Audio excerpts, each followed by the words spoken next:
जो उसके द्वारा लगाया गया फोर्स होता है applied force. F applied, F applied. Listen, कुछ बच्चे लेट ज्वाइनिंग हैं, let me tell you once again. There is some block placed on some surface and somebody is trying to push। अब इसको पुश करने में जोर लगाना पड़ रहा है। अगर फ्रिक्शन ना होता तो ये इस ब्लॉक को ऐसे फिंगर टच करते ही पुश कर सकता था, लेकिन इस बंदे को सफिशिएंट फोर्स लगाना पड़ता है। इसका मतलब ये है कि जो ब्लॉक है उसका सरफेस और फ्लोर जहां से ये दोनों टच कर रहे हैं वहां एक फ्रिक्शन है, फ्रिक्शनल फोर्स है जो इधर को एक्ट करेगा। तो याद है टीचर ने स्मॉल एफ को बोला है फ्रिक्शनल फोर्स। कोई बच्चा बोलता है सर फ्रिक्शनल फोर्स और फ्रिक्शन एक ही बात है। बिल्कुल सही, फ्रिक्शनल फोर्स और फ्रिक्शन एक ही बात है। इसका सिंबल होता है स्मॉल एफ। और ये फ्रिक्शन कब होता है, कहाँ होता है? जो ब्लॉक है और जो फ्लोर है दोनों के जो आपस में टचिंग सरफेस, जहां से ये टच करते हैं वहां अकर करता है। ओके, तो एक क्वेश्चन आपको और लिखना चाहिए। What are features of friction? What are features of friction? ये भी लिख लेना। शाबाश। एक बच्चा मेरे से बोलता है सर अगर ये बंदा फोर्स ना लगाए, अप्लाइड फोर्स ना लगाए तो क्या फ्रिक्शन होगा? नहीं होगा। क्यों? फ्रिक्शन फोर्स का फ्रिक्शन फोर्स का फीचर बताना है आपको। पहली बात, friction is a contact force. Contact force. कोई बच्चा बोलता है sir what do you mean by contact force? जब तक ब्लॉक और फ्लोर आपस में टच में है तब तक ही फ्रिक्शनल फोर्स होगा। मान लीजिए इस ब्लॉक को थोड़ा ऊंचा उठा दिया और नीचे फ्लोर है, ब्लॉक और फ्लोर के बीच में एयर गैप आ गया, एयर गैप, उसी वक्त फ्रिक्शन जीरो हो जाएगा। कहने का मतलब है friction drops to zero if there is no contact between two body. There is no contact between two body, ये याद रखना है। Got it? अगली बात, अब बच्चा बोलेगा सर आपने बोला कि अगर ये लड़का फ्रिक्शन अप्लाइड फोर्स नहीं लगाएगा तो फ्रिक्शन फोर्स जीरो होगा। तो इसका मतलब है ये फ्रिक्शन तभी जीरो होगी if applied force is zero. Yes, answer is yes. Applied force के ना लगने से फ्रिक्शनल फोर्स भी जीरो हो सकती है। सर कैसे कह सकते हो? उसके लिए बेटे आपको ग्राफ याद होना चाहिए। देखो एक ऐसा ग्राफ होता है, इधर होता है हमारा अप्लाइड फोर्स, ध्यान से याद रखना, और ये ओरिजिन, और इधर हमारा स्मॉल है। स्मॉल एफ को टीचर ने क्या बोला है? Frictional force, frictional force. और इन दोनों का जो ग्राफ होता है ना वो ये होता है linearly rising straight line starting from the origin. देखो ओरिजिन से स्टार्ट कर रहे हैं, इसका मतलब जैसे ही अप्लाइड फोर्स ड्रॉप करते करते जीरो आएगा फ्रिक्शनल फोर्स भी जीरो होता है। क्योंकि जहां पर ये पॉइंट ओ लगा होता है ना ओरिजिन, यहाँ पर वर्टिकल एक्सिस भी जीरो होती है और हॉरिजॉन्टल एक्सिस भी जीरो होती है। तो अप्लाइड फोर्स जीरो लेवल पर होने से फ्रिक्शनल फोर्स भी जीरो लेवल है। इसीलिए टीचर ने बोला frictional force drops to zero if applied force zero. कोई बच्चा बोले सर ये लड़का ऐसे ब्लॉक के पास खड़ा हो जाए लेकिन इसको पुश ना करे, खड़ा हो जाए तो ये फ्रिक्शनल फोर्स जीरो है। बिल्कुल, जैसे ये थोड़ा सा जोर लगाने लगेगा, फ्रिक्शनल फोर्स भी आ जाएगा पिक्चर में। एक बात और देखो, जितना मैंने फ्रिक्शनल फोर्स को बढ़ाया, देखो इतना करा तो ग्राफ ऐसे ड्रा करा तो फ्रिक्शनल फोर्स इतना है। मैंने फ्रिक्शनल फोर्स का ये पॉइंट लिया तो यहां से परपेंडिकुलर ड्रा करके देखा तो फ्रिक्शनल फोर्स भी बढ़ गया। Got it? तो यहां से फ्रिक्शनल फोर्स का एक और फीचर हमें पता लगा, frictional force is self adjusting. जितना अप्लाइड फोर्स ज्यादा होगा उतना ही फ्रिक्शनल फोर्स ज्यादा होगा। Frictional force is self adjusting with magnitude of applied force. Magnitude of applied force, जितना अप्लाइड फोर्स ज्यादा होगा उतना फ्रिक्शनल फोर्स ज्यादा होगा, जितना अप्लाइड फोर्स कम होगा उतना फ्रिक्शनल फोर्स कम होगा। और एक बात याद रखो, क्योंकि ये फोर्स है, अगर आप फ्रिक्शनल फोर्स की यूनिट्स के बारे में बात करेंगे, यूनिट इसको कैसे मापा जाता है, जैसे दूध को लीटर में मापा जाता है, लेंथ को मीटर में मापा जाता है, मास को किलोग्राम में मापा जाता है, तो फ्रिक्शन को हमें चेक करना हो कि ये ज्यादा है या कम है, तो उसके लिए इंटरनेशनल लेवल पे कौन सी यूनिट यूज करी है बेटे? उसका नाम है कैपिटल एन, न्यूटन। एक बच्चे बोलते हैं सर ये तो फोर्स की यूनिट होती है। यस, तभी तो टीचर ने यहाँ लिखा था फ्रिक्शन और फ्रिक्शनल फोर्स। जब भी वर्ड फोर्स लग जाए तो यूनिट न्यूटन ही आता है। ये न्यूटन यूनिट हमारे दुनिया के 200 कंट्री से भी ज्यादा होता है, उसमें मापा जाता है, 200 कंट्रीज में मापा जाता है। ये एक्सेप्ट किया गया है, इसलिए इसको ऐसा यूनिट बोलते हैं। फिस्ट में इंटरनेशनल, यानी पूरी दुनिया में ये मापा जाता है। बेटे आपको कोई एक बच्चा हेल्प करेगा, 8th सी और 8th जी ने अभी तक ज्वाइन नहीं करा, क्या इस बीच में मर्ज होकर बैठे हैं 8th सी और 8th जी के बच्चे? मैम प्लीज मैसेज पहुंचा दो, 8th सी और 8th जी ने अभी तक ज्वाइन ही नहीं करा। ओके बेटे, दूसरा सुनो, इसी फ्रिक्शनल फोर्स की एक छोटी यूनिट होती है सीजीएस यूनिट। अब बच्चों बोलेगा सर सीजीएस यूनिट कौन सी होती है? जो तकरीबन 30 कंट्रीज में पॉपुलर है बेटे, ये 30 कंट्रीज इसको भी फॉलो करती है। सभी बच्चे इसका नाम लिखेंगे डाइन, DYNE, डाइन। ओके, और आपको ये याद रखना है 1 न्यूटन 10⁵ डाइन होता है। तो टीचर ने ये जो एरोज सर है, यस, 8 सी का कैमरा नहीं चल रहा। ओके ओके ओके, ठीक है। तो ये जो टीचर ने इस हॉरिजॉन्टल लाइन से नीचे नीचे बताया ना बेटे, ये सारा इसको बोलते हैं फ्रिक्शन के फीचर्स। क्या बोलते हैं? फीचर्स। फीचर्स का मतलब होता है गुण। जो फ्रिक्शन का हम आर्टिकल कर रहे हैं उसके क्या क्या फीचर्स हमने सीखे। कौन सा सीखा बेटे? फ्रिक्शन जीरो हो जाती है अगर अप्लाइड फोर्स जीरो हो। फ्रिक्शन एकदम से जीरो हो जाएगी अगर दोनों बॉडीज के बीच में कांटेक्ट खत्म हो जाए, इसीलिए इसको कांटेक्ट फोर्स बोलते हैं। ओके, और फ्रिक्शन की जो यूनिट है इंटरनेशनल लेवल पे वो न्यूटन है।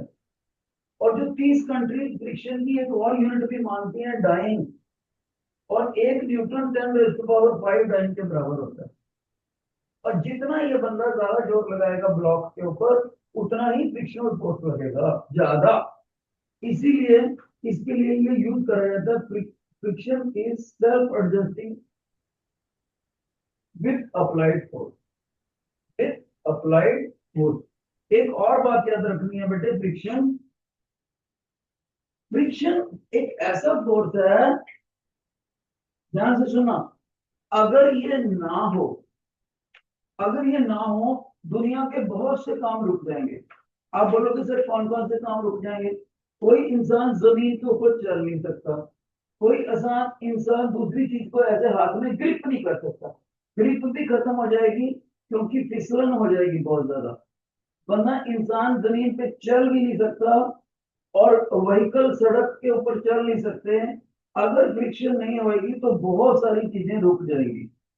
दूसरी बात, अगर फ्रिक्शन है तो घिसर लगने की वजह से, फ्रिक्शन यानी घिसर, फ्रिक्शन होने की वजह से काफी सारी एनर्जी वेस्ट हो जाती है इन दी फॉर्म ऑफ हीट, क्योंकि जब भी दो चीजें आपस में रगड़ती हैं तो हीट तो जरूर पैदा होती है। तो हीट के रूप में वेस्टेज ऑफ एनर्जी होगी।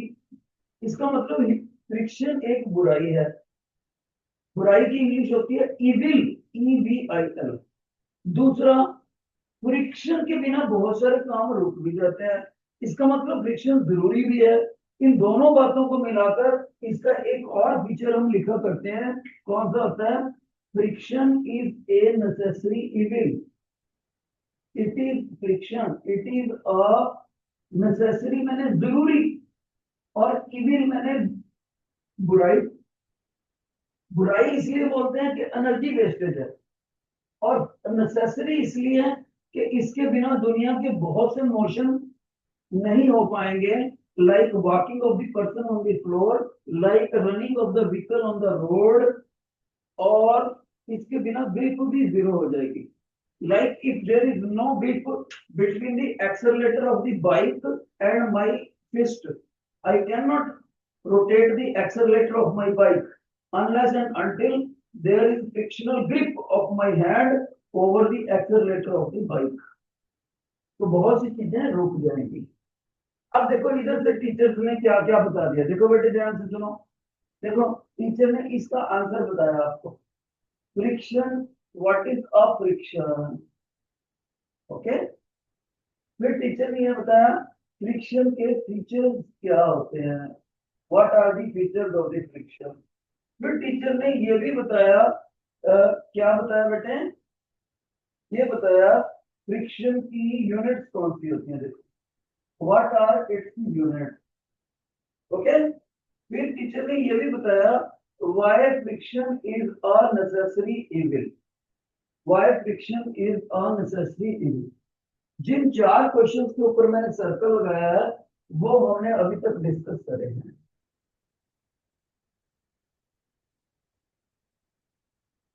अब हम देखते हैं कि आखिर, और एक हमने और भी देख लिया, एक क्वेश्चन हमने और स्टडी करा बेटे। क्या स्टडी करा?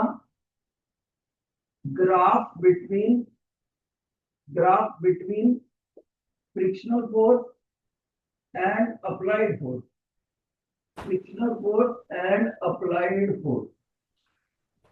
इस तरह से ग्राफ होता है बेटे। ओके, अब देखो ये ग्राफ आपको याद रखना बच्चे। इस ग्राफ में हम थोड़ी और चीजें भी मेंशन करेंगे थोड़ी देर में। तो ये था हमारे लेक्चर का फर्स्ट सेट। अब बाकी भी टीचर ने बहुत सारी चीजें लिखी हुई हैं, वो भी डिस्कस करते हैं। जैसे टीचर ने बताया why does it occur, friction occur ही क्यों करती है, ये होती ही क्यों है, इसके बारे में स्टडी करते हैं। शाबाश। किसी बच्चे को यहाँ पर कोई डाउट है? Anybody doubt?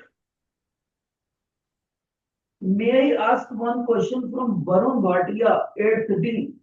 Varun Bhatia, बेटे please come on the mic. आपको बच्चे ये बताना है, वरुण भाटिया, आपको ये बताना है what are the features of friction, frictional force. Frictional force के फीचर्स क्या क्या हैं? जल्दी बताओ, बोर्ड पे देख के भी बता सकते हो। What are the features of It फ्रिक्शनल, can stop object. Pardon? It can stop object and slow. बेटे फीचर्स ये लिखे हुए हैं, ये लिखे हुए हैं देखो। आप कहोगे friction is a necessary evil, ऐसे बोलोगे friction is a necessary evil. अगर ये ना हो तो मोशन भी मुमकिन नहीं है, अगर ये ना हो तो किसी चीज को रोकना भी मुमकिन नहीं है, अगर ये ना हो तो किसी एक चीज का दूसरी के ऊपर ग्रिप बनाना भी मुश्किल, मुमकिन नहीं है। तो ग्रिप के लिए, मोशन के लिए, रोकने के लिए तीनों के लिए ये जरूरी होती है। लेकिन फिर इसको बुराई क्यों बोला गया? बुराई इसलिए लगा है कि इन तीनों कामों के लिए रगड़ लगती है, ऐसे रगड़, फ्रिक्शन। जब भी रगड़ लगती है, घर्षण होती है, तब एनर्जी वेस्ट होती है हीट के रूप में। तो एनर्जी वेस्ट होती है, इसलिए इसको इविल बोला। इविल मैंने बुराई। और कोई फीचर बताओ? वरुण। वरुण, इतने सारे फीचर्स में से कुछ भी समझ नहीं आया आपको क्या? ऐसा यूनिट न्यूटन। एसआई का क्या मतलब है? तुमने बोला एसआई यूनिट न्यूटन है। What is the meaning of SI? Standard unit. ना, ध्यान से नहीं सुना। इसका यूनिट है, फ्रेंच लैंग्वेज में लिखते हैं सिस्टम इंटरनेशनल। सिस्टम इंटरनेशनल, सभी बच्चे नोट कर लें। फ्रांस के अंदर सारे साइंटिस्टों की मीटिंग होती हैं। जितनी भी दुनिया के साइंटिस्ट हैं उनकी मीटिंग कहाँ होती हैं?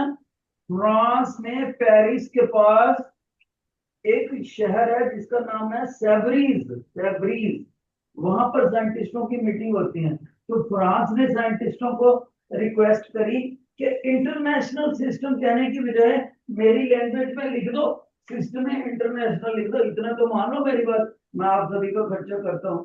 तो फ्रांस ने बोला चलो ओके, हम इंटरनेशनल सिस्टम कहने की बजाय सिस्टम इंटरनेशनल बोलेंगे।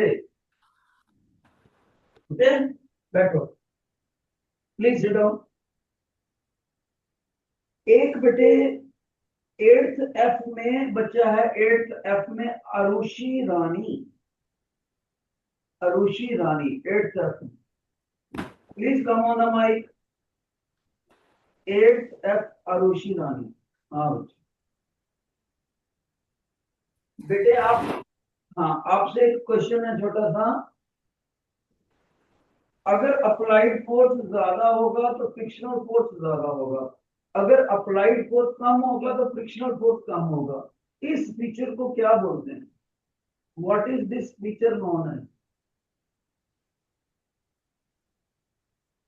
आरुषि आपसे पूछ रहा हूँ बेटे, इस लड़के ने अगर ब्लॉक को ज्यादा जोर से धकेला तो फ्रिक्शनल फोर्स भी ज्यादा होगा, अगर कम फोर्स से धकेला तो फ्रिक्शनल फोर्स भी कम होगा। इसका क्या मतलब है?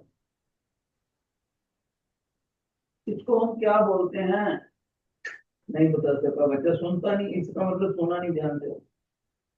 8th सी में एक बच्चा है खुशप्रीत कौर। आरुषि रानी आप बैठ जाओ, आप नहीं बता सकते। 8th सी में खुशप्रीत कौर।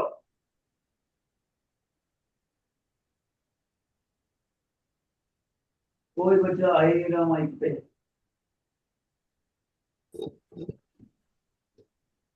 खुशप्रीत कौर आगे बेटे, आप बताओ। ज्यादा जोर लगाने से ज्यादा फ्रिक्शन आती है, कम जोर से धकेलने से कम फ्रिक्शन आती है। इसके इस फीचर को क्या बोलते हैं? What is this feature known as?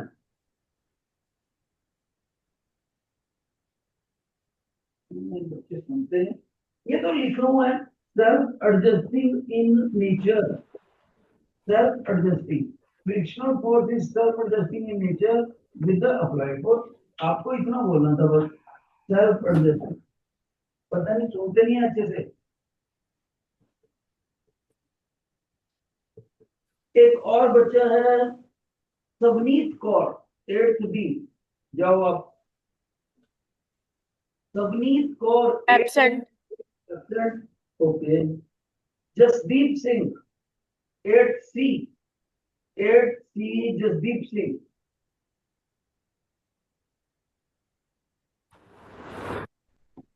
बेटे 8th सी जसदीप सिंह, नहीं आ रहा कोई भी बच्चा?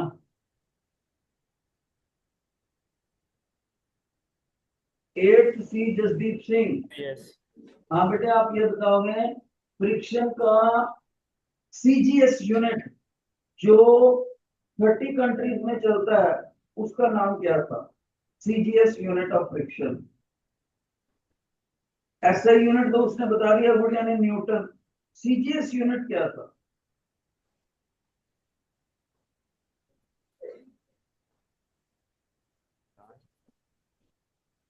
Very sad, very sad. पता नहीं क्या सुनते हैं तो। अभी तो दो बातें मैं पता नहीं। D Y. बिल्कुल गलत।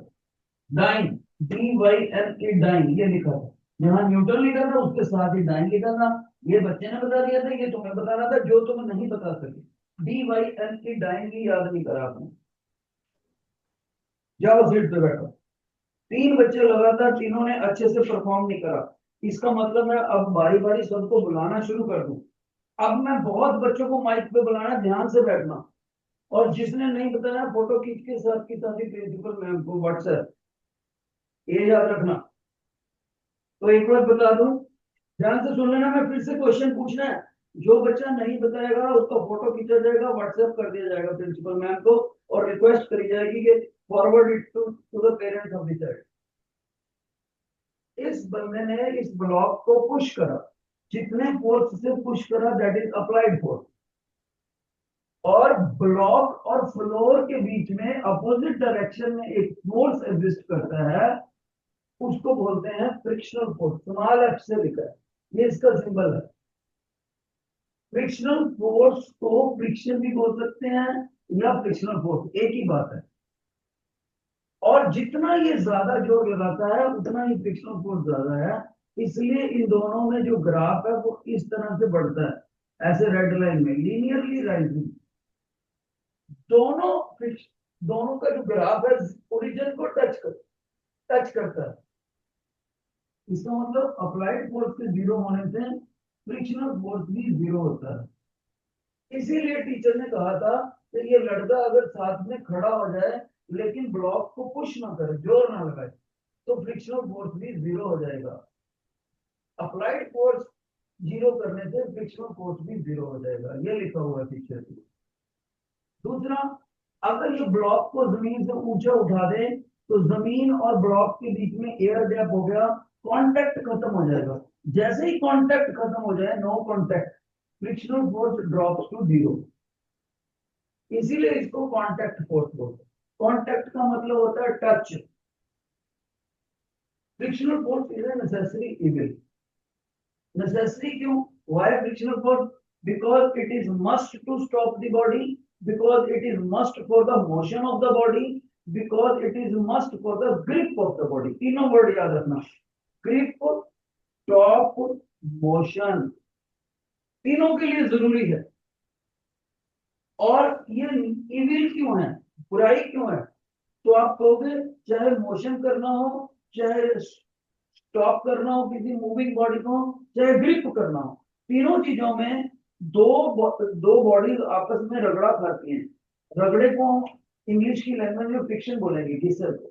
जब कोई भी चीज रब करती है आपस में तो हीट पैदा होती है, और हीट वो वेस्टेज होगी एनर्जी की।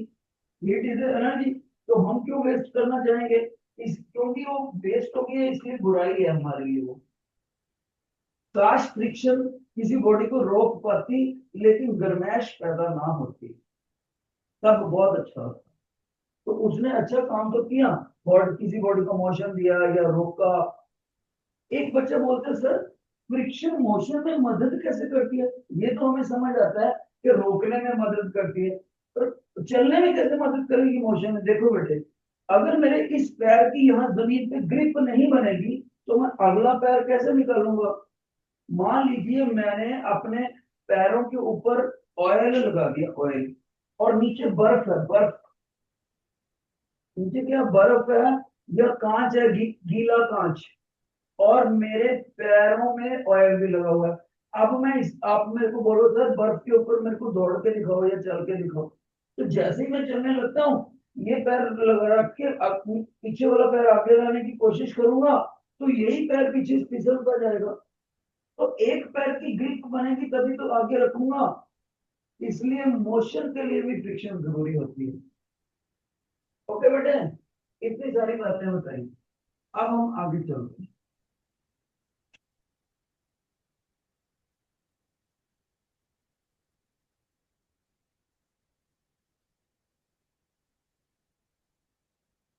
अब एक बात और सीखते हैं कि फ्रिक्शन अकर ही क्यों करता है, व्हाई डज इट अकर। देखो बेटे, जहां पर ये ब्लॉक और ये फ्लोर आपस में जुड़े हुए हैं, अगर इतने पोर्शन का मैग्नीफाइड व्यू दिखाऊं आपको, मैग्नीफाइड यानी कि इसको माइक्रोस्कोप से काफी सारा बड़ा करके आपको दिखाऊं ये वाला व्यू, तो ये व्यू ऐसे दिखेगा। देखो ऊपर जो ब्लॉक है उसका सरफेस भी जिगजैग होएगा, वो स्मूथ नहीं होएगा, ये जो जमीन से टच कर रहा है। और नीचे जो जमीन है वो भी स्मूथ नहीं होती बेटे, वो भी स्मूथ नहीं होती।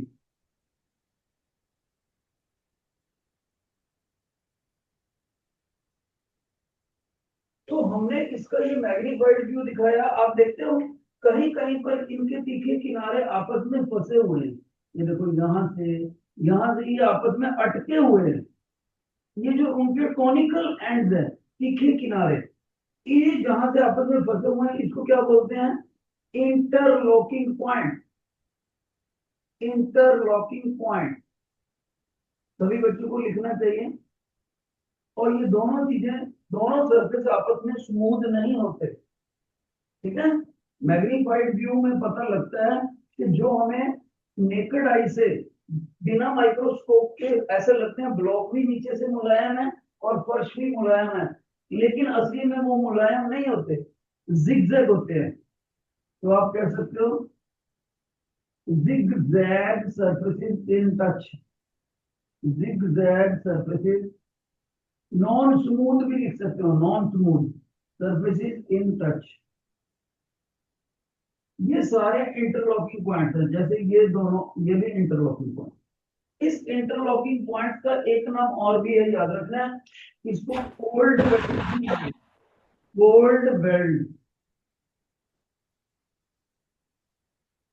तो जब हम एक बॉडी को दूसरी के ऊपर धक्का मारते हैं तो ये इंटरलॉकिंग पॉइंट आपस में फंस जाते हैं, यही फ्रिक्शन का कारण बनते हैं। तो आप लिख सकते हो फ्रिक्शनल फोर्स प्रेजेंस क्यों होती है, होती ही क्यों है फ्रिक्शन। आप लिखोगे बिकॉज ऑफ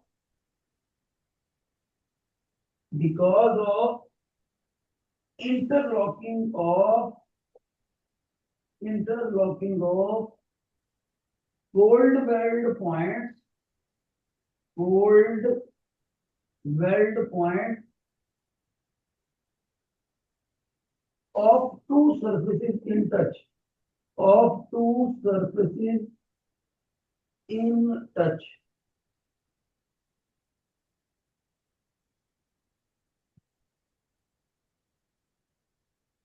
ओके, तो इस तरह से हमने फ्रिक्शनल फोर्स अकर क्यों करता है ये क्वेश्चन भी डिस्कस कर दिया बेटे, ठीक है। अब हम देखते हैं फ्रिक्शन की टाइप्स कौन कौन सी होती हैं। फ्रिक्शन की टाइप्स, लो मैं स्पेस बनाने लगा हूं इस फिगर के बाद।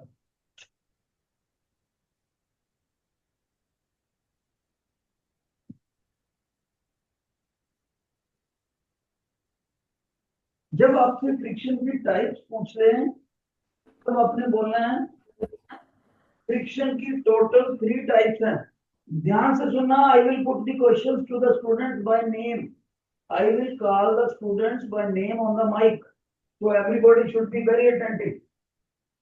तो फ्रिक्शन की जो टाइप्स है बेटे हैं, that can be categorized into 3 types, 3 types होती। सर कौन कौन सी टाइप्स होती हैं, एक का नाम होता है स्टैटिक फ्रिक्शनल फोर्स, स्टैटिक। दूसरी का नाम होता है डायनामिक,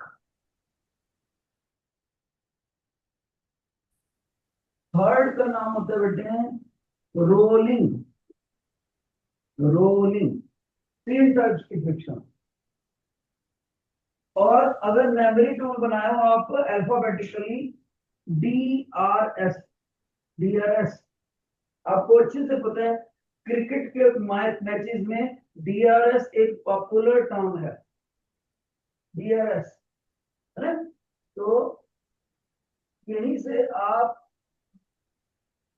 याद करते हो, डी से डायनामिक, आर से रोलिंग, एस से स्टैटिक। ये आपका मेमोरी टूल हो गया बच्चे। एक बात बताना चाहूंगा, डायनामिक का एक नाम और भी होता है kinetic frictional force, kinetic frictional force. अब हम इनको समझते हैं। Your attention.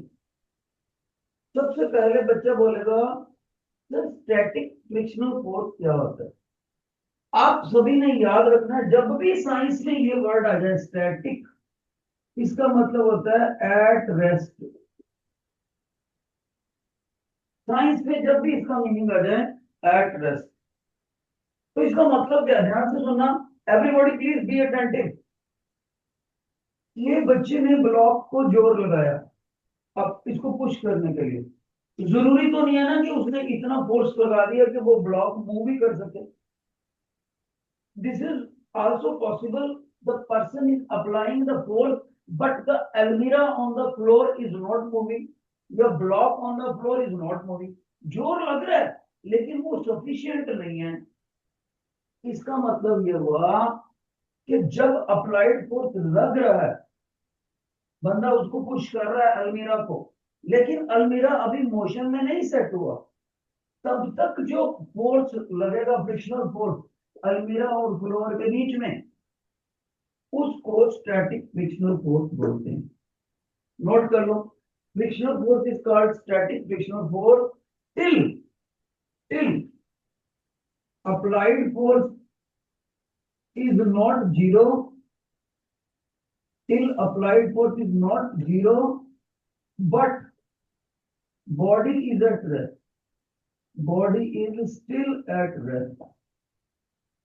जब तक बॉडी रेस्ट में रहेगी और बंदा उसको धकेलने की कोशिश कर रहा होना चाहिए, तब तक वो फ्रिक्शनल फोर्स जो होगी उसको स्टैटिक फ्रिक्शनल फोर्स बोलेंगे।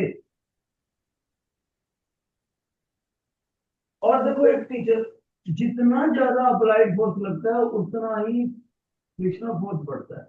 जब तक ये ग्राफ स्ट्रेट लाइन रहता है ना, ऐसे लीनियरली राइजिंग, यहां तक हमें टॉप तक जाते जाते, तब तक इस पूरी रेंज को ओ पॉइंट से लेकर टॉप पॉइंट तक, ओ से लेकर टी तक, इस सारे को स्टैटिक फ्रिक्शनल फोर्स बोलते हैं। O T equal to static frictional force range, static frictional force range. OT के सामने जो पॉइंट है ना, कॉरेस्पॉन्डिंग टू इतना ये स्टैटिक फ्रिक्शनल फोर्स। और जब ये बिल्कुल ऊपर पहुंच जाए, बिल्कुल ऊपर, यानी बच्चा कह सकता है सर स्टैटिक फ्रिक्शनल फोर्स की मैक्सिमम वैल्यू की बात कर रहे हो ना आप, बिल्कुल सही। मैक्सिमम वैल्यू जिसको टीचर ने ये बताया इतना, बिल्कुल मैक्सिमम हाइट तक, ये इतना, ये स्टैटिक फ्रिक्शनल फोर्स की मैक्सिमम वैल्यू है। इसका नाम होता है, सिर्फ मैक्सिमम वैल्यू को, स्टैटिक की सिर्फ मैक्सिमम वैल्यू को लिमिटिंग फ्रिक्शनल फोर्स हो। लिमिट में बढ़ते बढ़ते एक हद तक चला गया। क्या spelling? LIMIT, limiting frictional force, limiting frictional force. तो बच्चा बोलेगा सर लिमिटिंग फ्रिक्शनल फोर्स को ऐसे बोल दो, F स्टैटिक और उसकी भी मैक्सिमम वैल्यू, बिल्कुल सही, एफ स्टैटिक और उसकी भी मैक्सिमम वैल्यू। यानी बॉडी अभी रेस्ट में है और अप्लाइड फोर्स इतना ज्यादा जोर लगा दिया कि जरा सा भी ज्यादा जोर लगाया बॉडी मोशन में आ जाएगी। बच्चा कहेगा सर इस लड़के ने इतना जोर लगा दिया कि बॉडी मोशन में आने जैसी है, बस आने जैसी, तब उस वक्त जो फ्रिक्शनल फोर्स लगेगा वो होता है लिमिटिंग फ्रिक्शनल फोर्स। लेकिन सर लिमिटिंग फ्रिक्शनल फोर्स में भी बॉडी तो रेस्ट पे ही रहेगी ना अभी भी? यस, रहेगी रेस्ट पे ही, अभी भी रेस्ट पे ही है, मोशन में नहीं आई, मोशन में आने जैसी है बस। और एक बात, जब ये बॉडी मूव करने लग जाए, जब ये लड़का अलमारी के ऊपर इतना जोर लगाए कि अलमारी ऐसे घिसर के, ऐसे रगड़ खाती हुई जमीन पे चलने लगे, मोशन में आ जाए, मोशन में जब आ जाए बॉडी, उस वक्त अलमीरा और फ्लोर में जो फ्रिक्शनल फोर्स होता है वो डायनामिक फ्रिक्शनल फोर्स। डायनामिक और काइनेटिक दोनों का मतलब ही मोशन होता है। लिख दोगे, आप लिखोगे this friction occurs when one body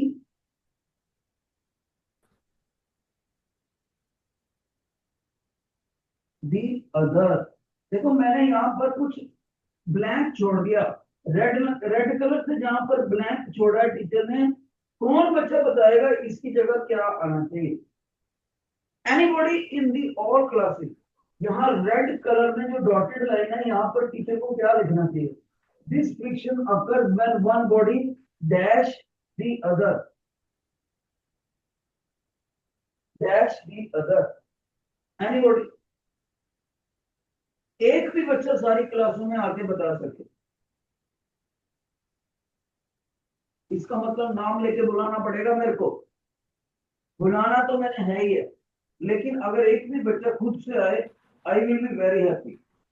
I want to see the leadership qualities in you. कौन बच्चे में लीडरशिप क्वालिटीज है जो फ्रंट पे आकर बताए, सर अभी अभी आपने समझाया कि जब ये अलमीरा मूव करने लगती है, जब ये अलमीरा अपनी जगह छोड़ के आगे जाने लगेगी, तब जो फ्रिक्शनल फोर्स होती है मोशन के दौरान वो काइनेटिक होता है। तो मैं यहाँ लैंग्वेज में क्या लिखूं, रेड डॉटेड लाइन में क्या लिखूं? डायनामिक या kinetic frictional force. This friction occurs when one body dash the other. कौन बच्चा बताएगा जल्दी बेटे? Any one body in the class. Ma'am आप भेजो, आपको लगता है कौन सा बच्चा इंटेलिजेंट है जो इसका जवाब दे सके, प्लीज भेजिए। सर भेजना जरा, कौन बच्चा इसका जवाब दे सकता है? हाँ शाबाश, एक बच्चा 8th बी में से आया है, एक बच्चा। This friction occurs वैन क्या, वैन के बाद बोलो, फिर से बोलो। one body touches the other.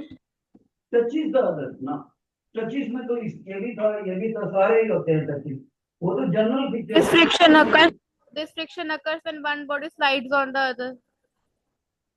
ये किसने बोला था बाद में? Sir, 8th है जनीशा का। हाँ ये ठीक बोला बेटे। 8th डी में एक बच्चे ने बोला व्हेन वन बॉडी, किसी बच्चे ने यहाँ पर ये नहीं लिखना moves over the other body, move नहीं लिख रहा, ये बच्चे ने बहुत अच्छा वर्ड बोला, स्लाइड्स ओवर दी अदर। या तो स्लाइड वर्ड लिखना बेटे, या फिर स्लिप्स, या फिर क्या दूसरा शब्द क्या लिखना? Slips, slide over the other.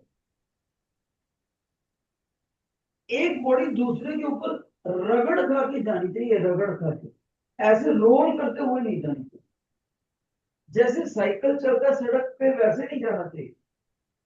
Okay, जैसे ये देखो, इधर देखो मेरे सारे बच्चे, ये मैंने 2 बॉक्से ले लिए, एक बॉक्से को दूसरे के ऊपर ऐसे स्लाइड करूं, ऐसे हो सकता है, ठीक है? ये तब कौन सी फ्रिक्शन होगी? Dynamic friction. ओके, लेकिन कभी कभी ऐसा भी होता है, ये देखो मेरे पास सर्कुलर चीज है, मैं उसको उसके ऊपर रोल कर रहा हूँ, ये देखो मेरे पास ऐसे सिलेंड्रिकल चीज है, मैं इसको इसके ऊपर रोल कर रहा हूँ बेटे। जब कोई बॉडी रोल करके चलती है तब जो फ्रिक्शन होता है वो रोलिंग फ्रिक्शन फोर्स होता है। नोट कर लो। Third one, it occurs when one body rolls over the other.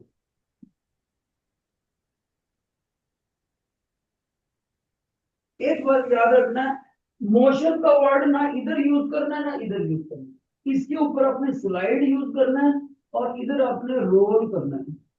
जैसे साइकिल के टायर चलता है ऐसे रोल करते हुए चलना। ओके, इस तरह से हमने टाइप्स ऑफ फ्रिक्शन भी कवर कर लिया, टाइप्स ऑफ फ्रिक्शन भी कवर कर लिया।